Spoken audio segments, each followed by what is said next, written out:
अस्सलाम वालेकुम बच्चों, मेरा नाम अकरम खान है। मैं अनीस हुसैन में M CAT E CAT programme coordinator की जिम्मेदारियां निभा रहा हूँ।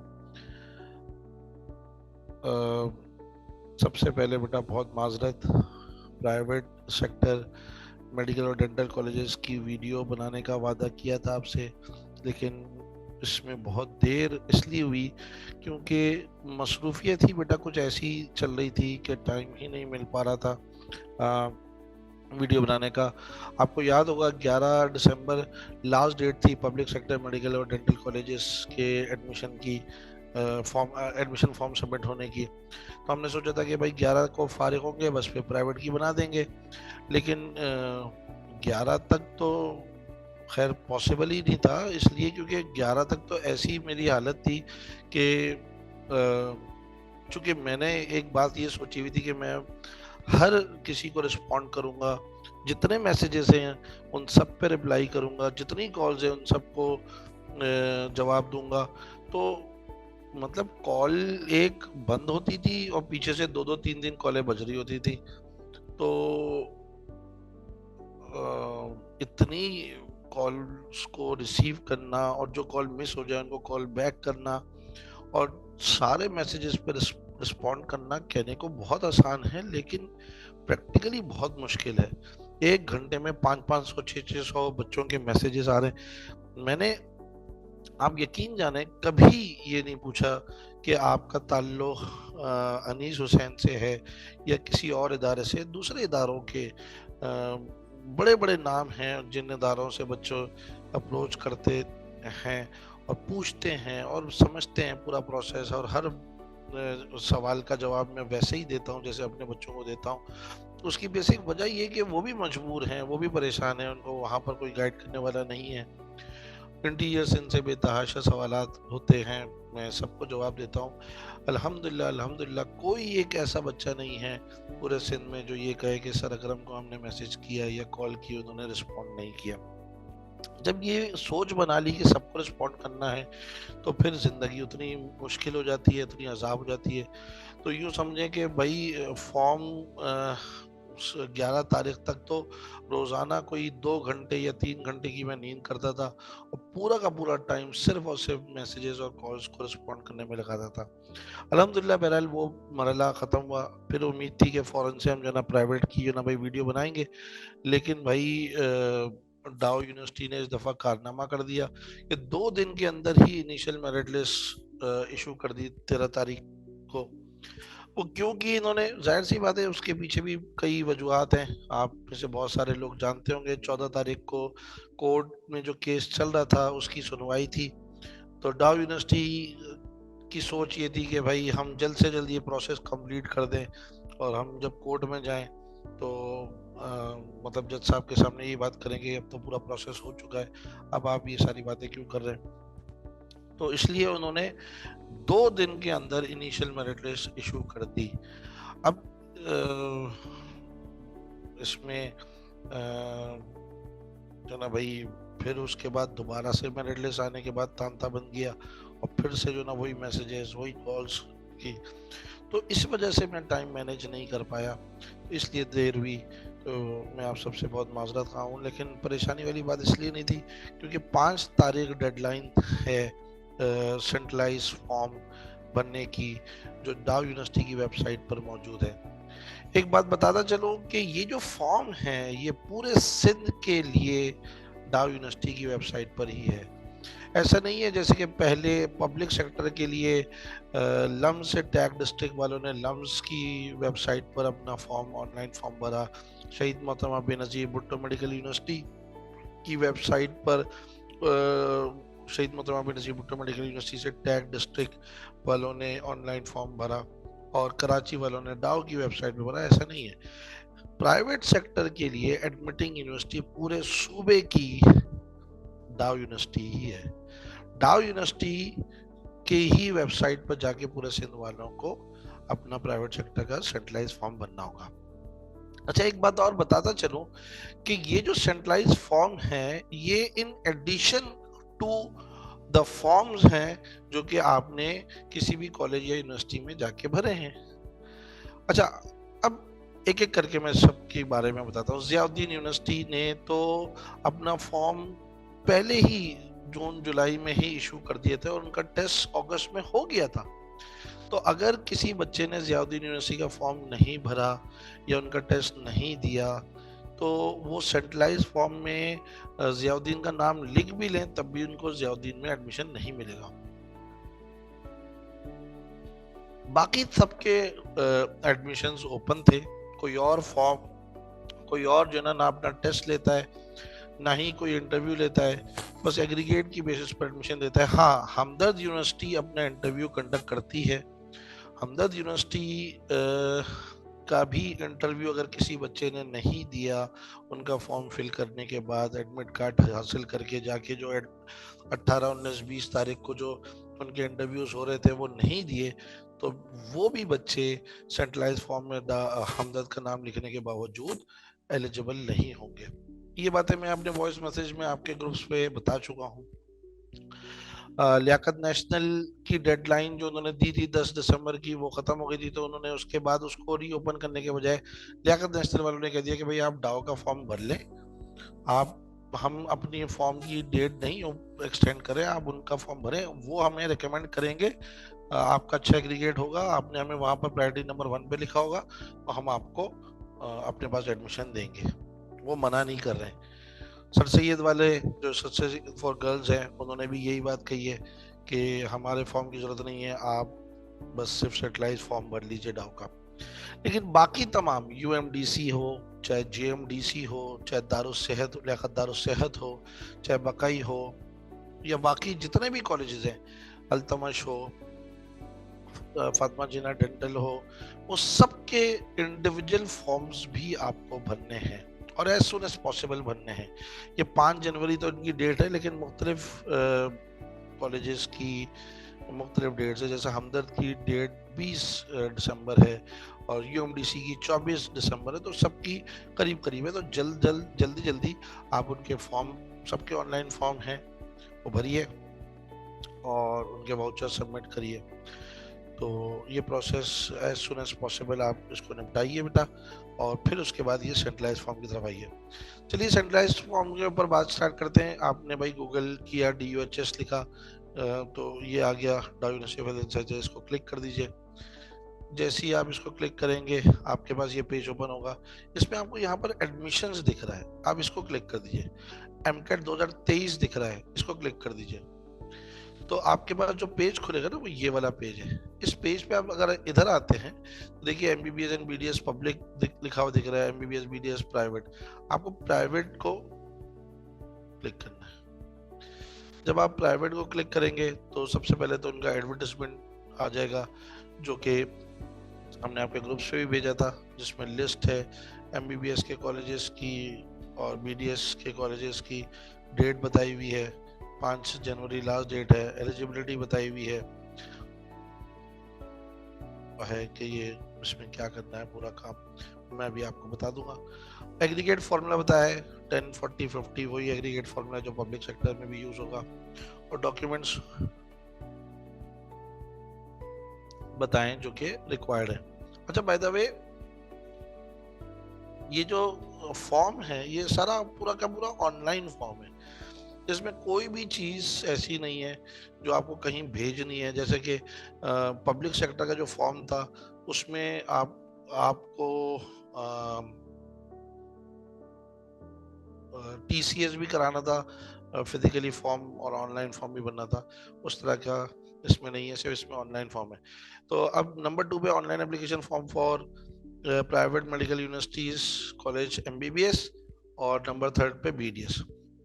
अच्छा, ये दोनों भरने से पहले मैं वाउचर्स दिखा दूं। ये voucher for admission in private medical universities college MBBS, ये voucher for BDS। In vouchers को आपने ओपन करना है सबसे पहले, फॉर्म भरने से पहले। ये देखिए मैंने ओपन कर दिया। ओपन करके इनको फिल करना है। यहाँ आप अपना CNIC लिखेंगे, यहाँ पर अपना नाम लिखेंगे, यहाँ अपना फादर नेम लिखेंगे, यहाँ पर अपना सिग्नेचर करेंगे, और ये सारे आप ही भरेंगे।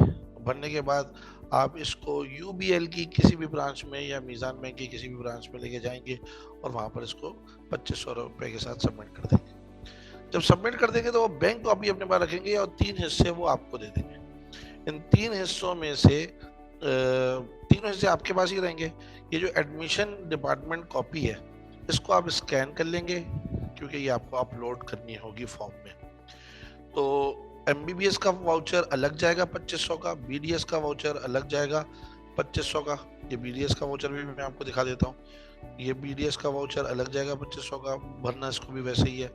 और ये पहले से आप बैंक में फिल करके रखें ताकि जब आप ऑनलाइन फॉर्म भर रहे हो और इसकी ज़रूरत हो तो आपने हाथ के हाथ इसको स्कैन पहले से किया हुआ हो। चलिए, तो online application form for admission in private medical universities college MBBS से स्टार्ट करते हैं। बीडीएस का भी सेम ही है, तो मुझे समझ आ जाएगा आपको एमबीबीएस से ही। बस ऑप्शंस जो है ना भाई कॉलेजेस के डिफरेंट होंगे, वो मैं इंशाल्लाह बीडीएस के फॉर्म में भी दिखा दूंगा। सबसे पहले आपको रजिस्टर करना है, चाहे आप एमबीबीएस का फॉर्म भर रहे हैं तब भी आपको रजिस्टर करना पड़ेगा साइन अप करके, चाहे आप बीडीएस का फॉर्म भर रहे हैं तब भी आपको रजिस्टर करना पड़ेगा साइन अप करके। ठीक है, तो यहाँ पर अपना फुल नेम लिखें, मैंने अपना फुल नेम लिखा। ईमेल एड्रेस लिखिए, वैलिड ईमेल एड्रेस होना चाहिए जो कि यूज़ हो रहा हो। ऐसा कोई भी ईमेल एड्रेस जो यूज़ ना होता हो मत लिखिएगा क्योंकि सारी करस्पॉन्डेंस ईमेल के थ्रू होती है। कोई गलती होगी तो फिर आप परेशान होंगे बाद में। CNIC आपका चाहिए, डैश जहाँ आते हैं वहाँ पर डैश लगा के चाहिए। और यहाँ पर अब एक पासवर्ड सेलेक्ट करिए, जो भी पासवर्ड सेलेक्ट करें वो कहीं पर ज़रूर लिख लें क्योंकि बच्चे बाद में भूल जाते हैं, फिर वो परेशान हो रहे होते हैं। तो पासवर्ड कोई भी सिलेक्ट करें, ऐसा सिलेक्ट करें जिसमें अल्फ़ाबेट भी आए, नंबर्स भी आए, वही पासवर्ड को एक दफ़ा दोबारा से यहाँ पर लिख दीजिए। और ये जो चीज़ लिखी है जिसको मैंने हाईलाइट किया है, ये चीज़ को यहाँ पर लिख दें। हर फॉर्म में ये चीज़ अलग होगी, जो भी लिखा होगा वो यहाँ पर आप लिख के आप इसको रजिस्टर कर लें। अब देखिए इन्होंने यहाँ पर बताया था लेन देन दिस पासवर्ड, तो पासवर्ड को जो है ना भाई थोड़ा बेहतर बनाने के लिए कह रहे हैं, तो मैं अपना पासवर्ड कुछ और सेलेक्ट कर लेता हूँ।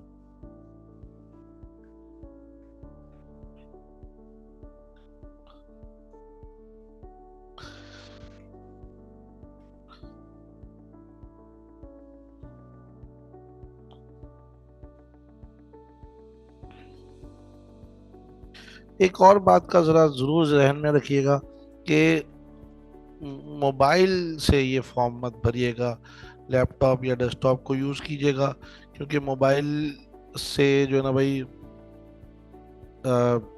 ये मसले आते हैं।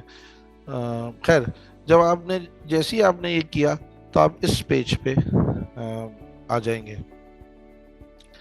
वो मैंने पहले से चूँकि बनाया हुआ था तो इसलिए वो CNIC ऑलरेडी एग्जिस्ट दिखा रहा था, लेकिन भाई जैसे ही आप वहाँ पर वो करोगे तो आप जो है ना भाई इस पेज पे आ जाओगे। अच्छा, जिसने पहले से जो है ना भाई अपना किया हुआ है ना, वो उसको ये काम करने की ज़रूरत ही नहीं है रजिस्टर, वो सीधा सीधा लॉगिन करेगा।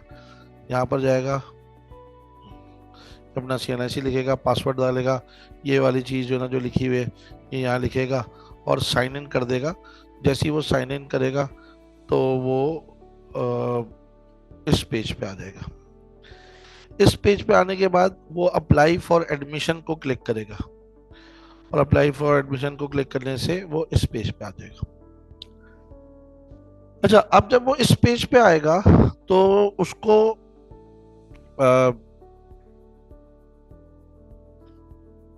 नाम लिखना है अपना। सबसे पहले कैपिटल अल्फ़ाबेट यूज़ कर ले, ज़्यादा बेहतर है, स्मॉल भी करे तो कोई मसला नहीं है।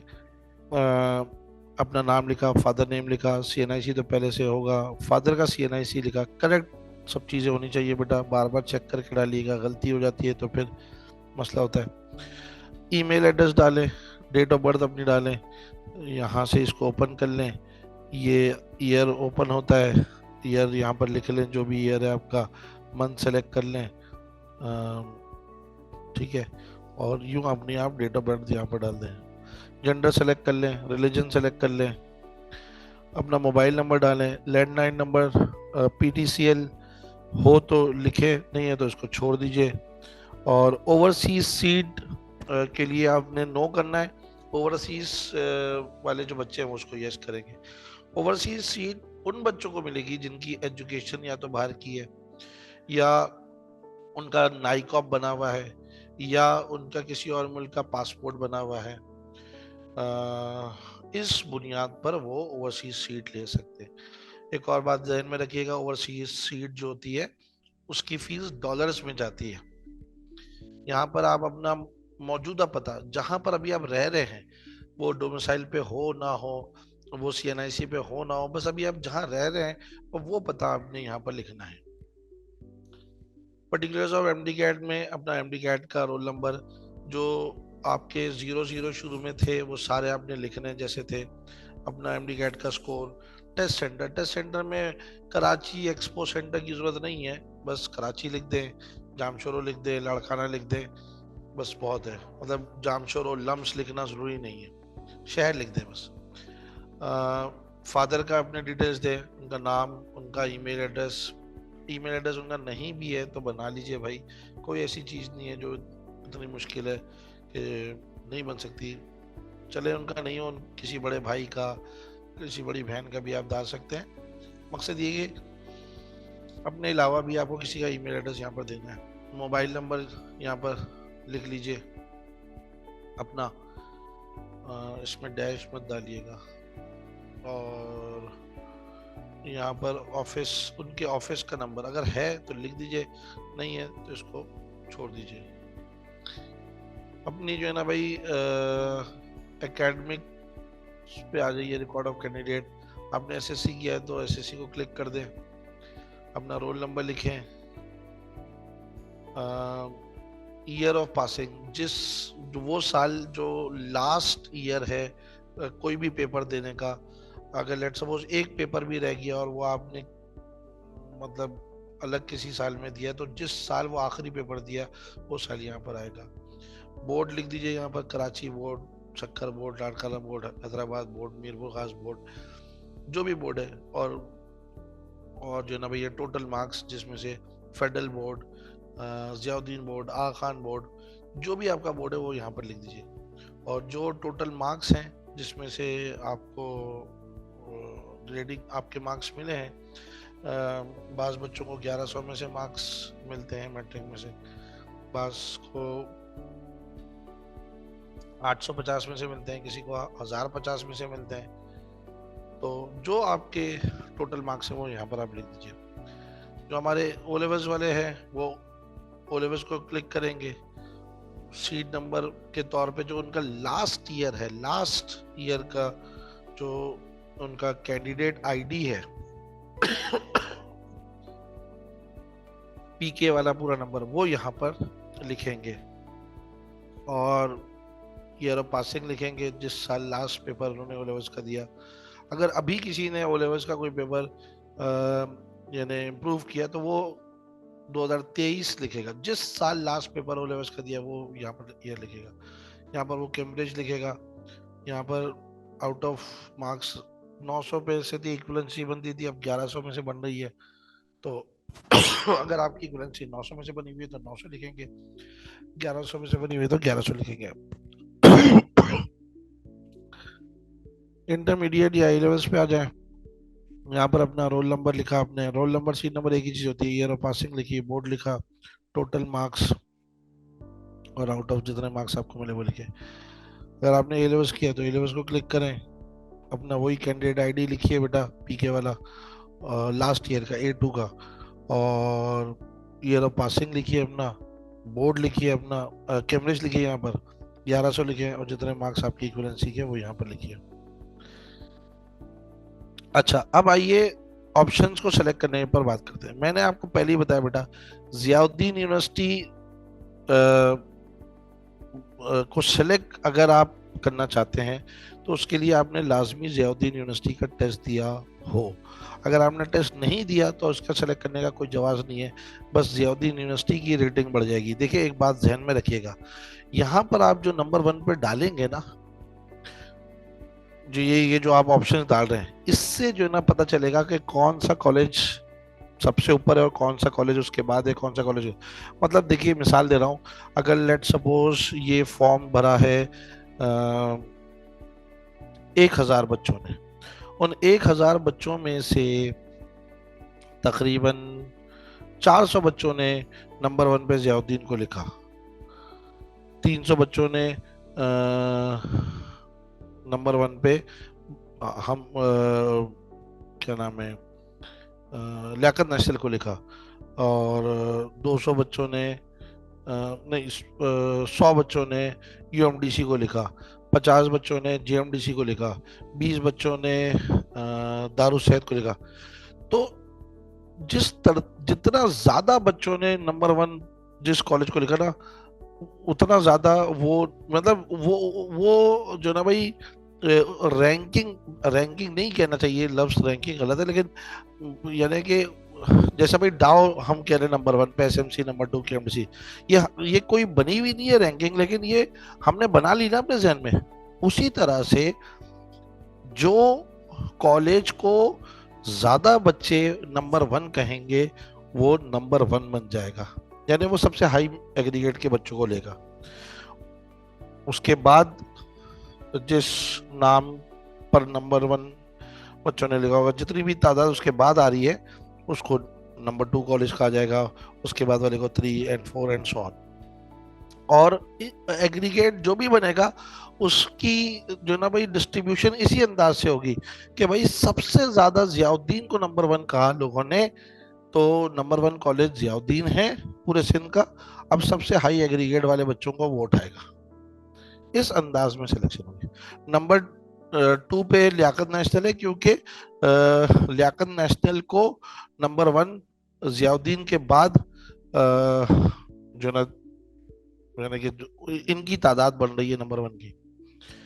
यूएमडीसी नंबर 3 पर है, क्योंकि जियाउद्दीन लियाकत नेशनल के बाद इनको जो ना लोगों ने नंबर 1 का, इसी तरह से जो ना भाई पूरी होगी। और फिर जिसका नंबर जहां पर होगा वो उतने अच्छे बच्चों को, सबसे अच्छे बच्चों को जियाउद्दीन उठाएगा, फिर लियाकत नेशनल लेगा, फिर यूएमडीसी लेगा, इस तरह से ये सारी तरतीब है। तो इसलिए सोच समझ के इसकी आपने तरतीब बनानी है। अब मैं कह रहा हूँ अगर आपको जियाउद्दीन यूनिवर्सिटी में जाना नहीं है, जियाउद्दीन यूनिवर्सिटी में आपने टेस्ट नहीं दिया, तो उसका नाम लिखने का जवाब क्या है, फिर आप यहाँ पर लियाकत नेशनल जो है ना भाई लिख लीजिएगा, ठीक है। अगर आपने भरा हुआ है फॉर्म तो वेल एंड गुड, आप बिल्कुल डालें जियाउद्दीन यूनिवर्सिटी। नंबर 2 पे आप डालें मेरी तरतीब जो है नंबर 2 वो है लियाकत नेशनल। नंबर 3 पे आप डालें यूएमडीसी। यूएमडीसी को पीएमसी ने बड़ा अच्छा रेट किया था, एक कैटेगरी में रखा था, अब तो खैर रेटिंग नहीं हो रही, लेकिन जब होती थी। नंबर 4 पे आप डालें जेएमडीसी। जेएमडीसी भी बेहतरीन कॉलेज है बेटा, जिना मेडिकल डेंटल कॉलेज मेडिकेयर पे। नंबर 5 पर सर सैयद, अगर आप गर्ल्स हैं में से हैं तो आप सर सैयद को डालें, वो भी बहुत अच्छा कॉलेज है। नंबर 6 पर आप हमदर्द को डालें, लेकिन हमदर्द का भी मैं बता चुका हूँ, अगर आपने इनका इंटरव्यू दिया है वेल एंड गुड, नहीं तो इनसे रब्ता करें, इनसे बोलें अगर ये दोबारा इंटरव्यूज ले रहे हैं तो बहुत अच्छी बात हो जाएगी। लेकिन अगर आपने इनका इंटरव्यू नहीं दिया और इन्होंने बाद में नहीं लिया तो फिर इसका नाम डालने का फायदा नहीं है, क्योंकि ये लेंगे नहीं। फिर उसके बाद आप डालें बकई। बकई अच्छा नहीं, अभी बल्कि आपने अभी लियाकत दारुसैद नहीं, हमदर्द से पहले लियाकत दारुसैद डाले, Liaquat college of medicine and dentistry. अच्छा, इनका जो ना फॉर्म का जब भरते हैं ऑनलाइन तो प्रिंट आउट निकाल के डॉक्यूमेंट समेत और वाउचर समेत जाके आपको Liaquat college of medicine and dentistry पे सबमिट भी करना होता है। फिर उसके बाद आप डालिए हमदर्द का। फिर उसके बाद आपने डाला बकई। बकई का भी 1,000 रुपए का पे ऑर्डर बना के बकई भेजना होता है ऑनलाइन फॉर्म के साथ। फिर उसके बाद अल-तिबरी, ये मैंने पहले कराची के बताए, अगर कोई कराची के अलावा स्टूडेंट है तो वो अपने हिसाब से डाल सकता है बेटा, ठीक है। ये 9 ऑप्शन तो कराची के हो गए। बाकी 5 ऑप्शन, 4 ऑप्शन जो है ये कराची के नहीं है, लेकिन जो कराची के नहीं है उनमें सबसे अच्छा है इसरा, जो हैदराबाद में, और ये अल तिबरी भी इसरा का ही है। और उसके बाद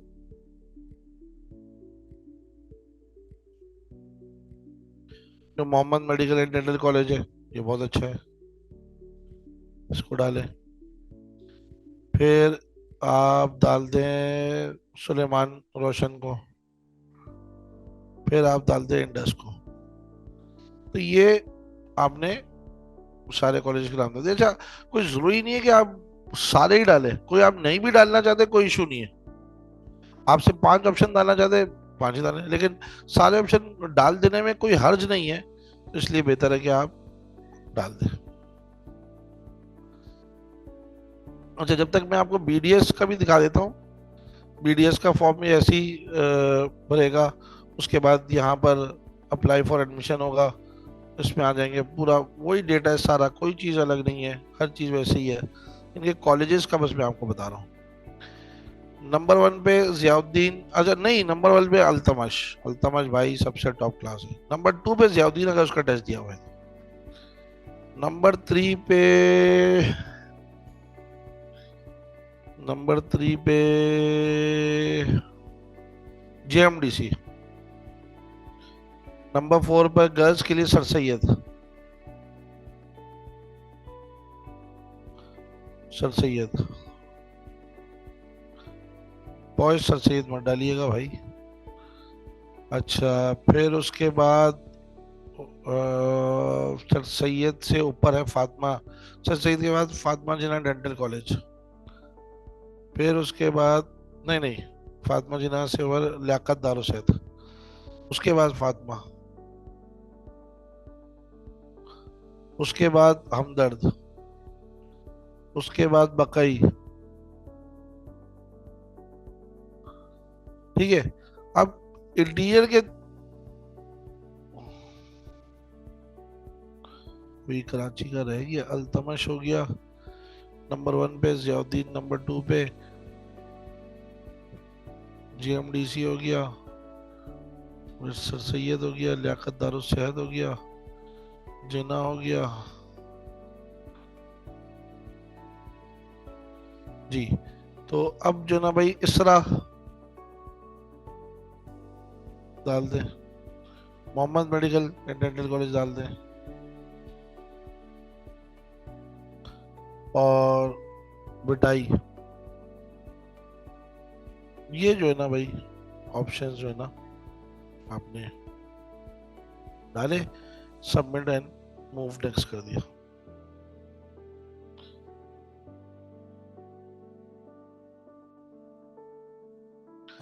अच्छा, अब देखिए, जब प्रोसीड किया बेटा, नेक्स्ट किया, तो हम इस पेज पे आ गए। ये वाला पेज में अब आपसे कह रहे हैं अपलोड करने सीएनआईसी और अपनी तस्वीर। सीएनआईसी अगर आप अपलोड कर रहे हैं तो उसका तरीक़ेकार ज़रा सुन लीजिएगा, फिर उसी हिसाब से आप अपलोड यहाँ पर कीजिएगा। जो आपका सीएनआईसी है उसको स्कैन करें आगे से पीछे से, और उसको जेपीजी फॉर्मेट में चेंज करें, स्कैन करके जेपीजी फॉर्मेट में चेंज करें। करने के बाद उसका पीडीएफ बनाएं, ताकि दोनों जो है ना आगे पीछे की साइड एक ही पीडीएफ में आ जाए। ठीक है। और उसका साइज को रिड्यूस करें।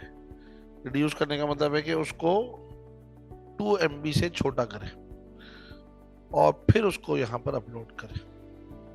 अच्छा, अक्सर ये शिकायत होती है कि वो यहाँ दिख नहीं रहा है, हम जब क्लिक करते हैं तो वो खुलता है, तो उससे कोई फ़र्क नहीं पड़ता। तस्वीर दिख रही है, वो नहीं दिख रहा है, उससे फ़र्क नहीं पड़ता।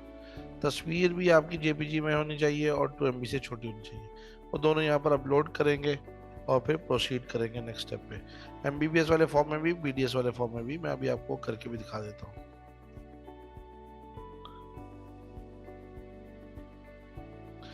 तो जैसे मैंने आपको बताया कि अपने आपने स्कैन करके सीएनआईसी और तस्वीर अपने पास पहले से रखनी है सिस्टम में। आप यहाँ पर आके क्लिक करेंगे तो जहाँ पर भी आपकी तस्वीर है आप वहाँ पर जाएं, और उसको अपलोड करें तो ये अपलोड हो जाएगी इस तरह से। अब अगर देखिए CNIC नहीं दिख रहा है और तस्वीर दिख रही है तो इसमें परेशान होने की जरूरत नहीं है, वो अपलोड हो जाती है बेटा। बस submit and proceed to next step करें।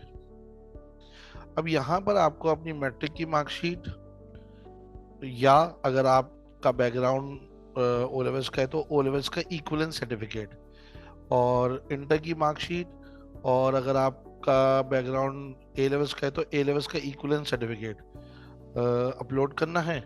और अपने फादर का CNIC बिल्कुल उसी तरह जैसा आपका मैंने बताया था, PDF बना के कंप्रेस करके 2 MB से कम करके अपलोड करना होगा। अगर आपके फादर नहीं है तो फिर आप अपनी मदर का भी CNIC यहाँ पर अपलोड कर सकते हैं।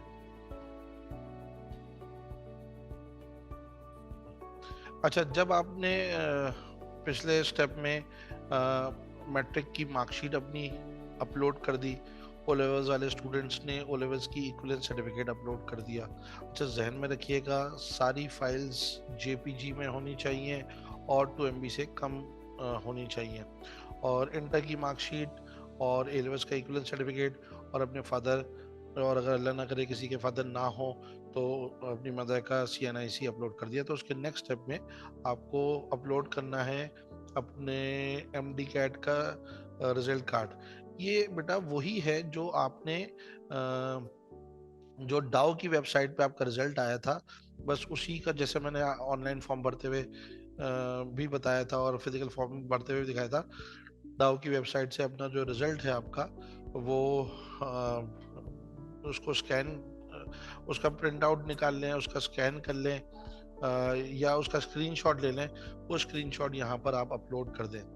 और नीचे आपने अपना जो पेड वाउचर है, वाउचर मैंने आपको दिखाया था, जो एडमिशन ऑफिस की जो कॉपी है वो जो है ना भाई आपने नीचे अपलोड कर देनी है।